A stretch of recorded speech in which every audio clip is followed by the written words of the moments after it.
पंचकुला में सामूहिक सुसाइड का एक मामला सामने है। लोग हैरान है कि एक ही परिवार के 7 लोगों ने सुसाइड क्यों किया। शुरुआती जांच में कर्ज का एंगल सामने आया, लेकिन छोटे बच्चों को कैसे जहर खाने के लिए बनाया गया या कैसे जबरदस्ती उनको जहर खिलाया गया, पूरा मामला क्या देखिए।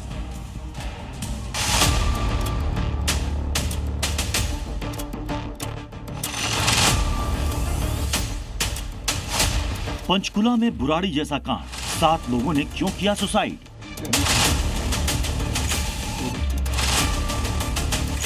मां सुसाइड या हत्या, सुसाइड नोट में क्या लिखा।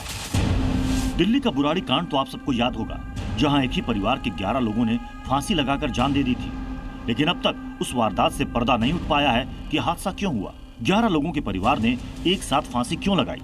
अब दिल्ली से सटे हरियाणा के पंचकुला में भी ऐसा ही मामला सामने आया है, जहां एक ही परिवार के 7 लोगों ने जहर खाकर जान दे दी।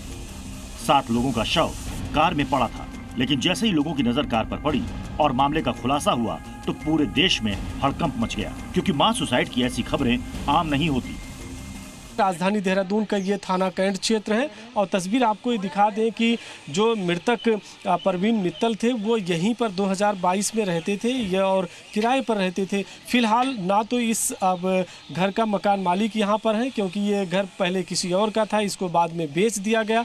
लेकिन जिस तरह से पड़ोसियों ने बताया है कि उनका पूरा परिवार यहीं पर रहता था और यहीं पर वो करीब 3 से 4 साल रहे थे। बस पड़ोस के नाते जितना जानना चाहिए उतना ही था। अच्छे थे बेचारे स्वभाव के, माता पिता थे, उनकी सेवा करते थे। माँ तो कुछ काम करती नहीं थी, बहू करती थी सेवा, बच्चों को स्कूल छोड़ने जाना, लेने जाना, सब अपने आप करती थी। पंचकुला का मामला भी बुराड़ी जैसा था, जहां सुसाइड के बाद एक बुक मिली थी और पंचकुला में मौके पर कार से सुसाइड नोट मिला है। सुसाइड नोट में परिवार के कर्ज से परेशान होने की बात लिखी है, लेकिन पुलिस हर एंगल से मामले की जाँच कर रही है। 7 डेड बॉडीज हम लोगों को मिली है, जिसमें एक शुरू में थोड़ा जीवित था लेकिन कॉन्शियस नहीं था वो, तो उसको हॉस्पिटल ले जाया गया, लेकिन वहाँ पर भी उसकी डेथ हो गई है।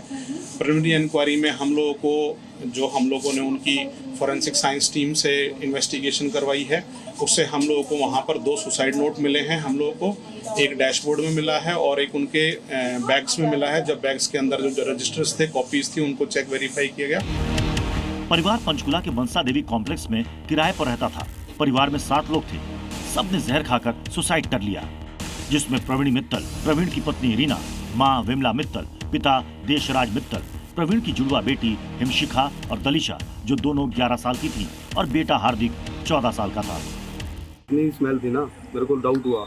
मैंने चलो मैं कोई बात सो जाओ, मैंने कहा यहाँ से गाड़ी हटा लो, मार्केट में लगा लो, यहाँ मत लगाओ गाड़ी आप। कह रही कोई बात नहीं, वहाँ जा रहे हैं हम। वो गाड़ी स्टार्ट कर दी थी मैंने कहा भैया गाड़ी बंद करो। मेरे को शक हुआ द्वारा, पहले हमने गाड़ी बंद कर दी, फिर हम वापस आए द्वारा। मैं कहा भैया गाड़ी खुलवाओ।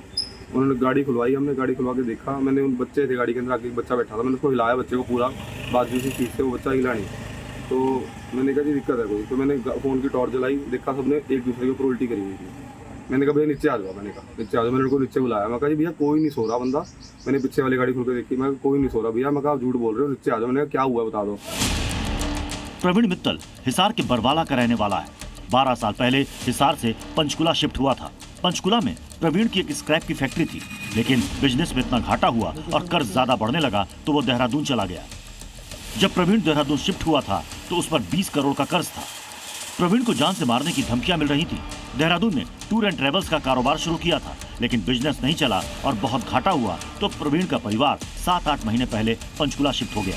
जिस कार में पूरे परिवार की लाश मिली है, वो कार भी देहरादून में माल देवता निवासी गंभीर सिंह नेगी के नाम पर रजिस्टर्ड है। फिलहाल मामले की जांच चल रही है। पुलिस शवों के पोस्टमार्टम के साथ ही मौके से मिले सुसाइड नोट और बाकी कड़ियों की भी जांच कर रही है। लेकिन पंचकुला सुसाइड मामले की तुलना बुराड़ी कांड से इसलिए हो रही है क्योंकि दोनों जगह पर सुसाइड में बच्चे भी शामिल थे। इसलिए पंचकुला मास सुसाइड पर सवाल उठता है कि पूरे परिवार ने एक साथ जहर कैसे खाया। सुसाइड के लिए सब तैयार थे या फिर प्रवीण ने साजिश की? क्या प्रवीण के माँ बाप ने समझाने की कोशिश नहीं की? बच्चों को जहर खाने के लिए किसने मनाया, या फिर बच्चों को धोखे से जहर दिया गया? ऐसे सवाल इसलिए उठ रहे हैं क्योंकि बच्चे छोटे थे, वह जहर खाने और सुसाइड करने के लिए इतनी आसानी से तैयार नहीं होंगे। या तो फिर उनको जहर धोखे से दिया गया, या फिर बुराड़ी कांड जैसे बच्चों का भी ब्रेन वॉश किया गया। हालांकि अब पुलिस इन सवालों के साथ कई और एंगल से भी जांच कर रही है। क्योंकि प्रवीण पर भारी कर्ज की बात भी सामने आ रही है। इसलिए पुलिस हत्या के एंगल से भी जांच कर रही है। पंचकुला से रामानुज की रिपोर्ट, जी मीडिया।